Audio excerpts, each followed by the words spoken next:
Hi guys, so for today's video, I am going to talk about my own understanding on the topics of SDS from chapters 1 to 6. And I have here a guide with me, so please listen. Let's start. In chapter 1, historical antecedents and course of science and technology. Science and technology have always been like part of human survival, from the discovery of fire and the the invention of tools to the rise of agriculture and medicine. People have constantly used knowledge to make life better, right? In fact, ancient civilizations like the Egyptians, the Greeks, the Chinese, and even Mesopotamians made important discoveries in astronomy, even in mathematics and engineering. These early advancements of technology or before, these advancements shaped the foundation of the modern science, reminding us that innovation has always been driven by the curiosity of human, driven by the desire to solve real life problems. Yeah, we tend to do something or innovate something because we want to solve real life problems or to make our lives easier. In chapter 2, intellectual revolution, this chapter talks more about great shifts in human thinking, times when people challenge old ideas, challenge old ideas and change how we understand the world. For example, the Copernican revolution showed that Earth is in the center of the universe, and Darwinian revolution helped us understand evolution and our place in nature.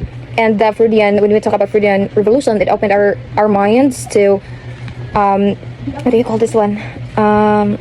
It opened our minds to to the power of unconscious. While the information revolution transformed how we communicate and share knowledge. Each of these said revolutions proves that progress begins when we people dare to think differently. Yes. Okay, let's move on to chapter 3 because we don't have enough time. Chapter 3 is all about science, technology, and nation building. Science and technology, they played a vital role in developing a country. For example, in the Philippines, agencies like DOST, PAG-ASA, FIVOX, they lead research that improves disaster preparedness, agriculture, health, and education itself. For these institutions, the government turns knowledge into action, saving lives during typhoons, of course, improving crops, and even encouraging innovations. This chapter actually reminds us that science is not only about discovery, but also about service, helping build a strong, progressive, and resilient nation. In chapter 4, it's all about human flourishing in science and technology. Shan's report. Shan's report is on chapter 5 pala. In chapter 4, this chapter focuses on how science and technology affect the quality of human life.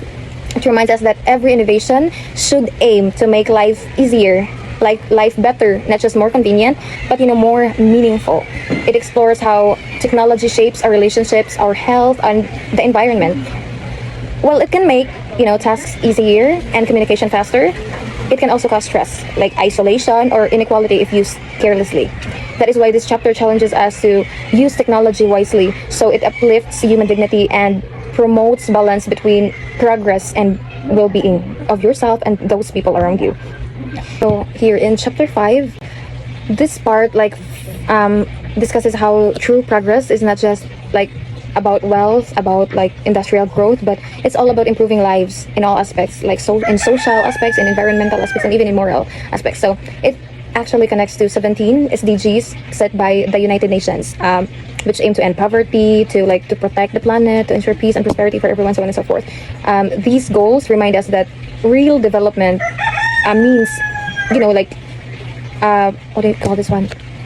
Real development means leaving no one behind, promoting equality, promoting sustainability and justice. So in science and technology, when guided by these said principles, they became more powerful tools for global progress. When we talk about here in chapter 6, which is my report, this last chapter ties everything together by asking what it really means to live the good life. According to Aristotle's Nicomachean Ethics, the good life, or what we call eudaimonia, is not just about luxury or success, but about living a life with purpose, virtue, and wisdom. So science and technology, they can give us comfort, but they cannot define the true meaning of happiness, because a good life is one where we use knowledge responsibly to grow, to help others, and to create a compassionate and just society. So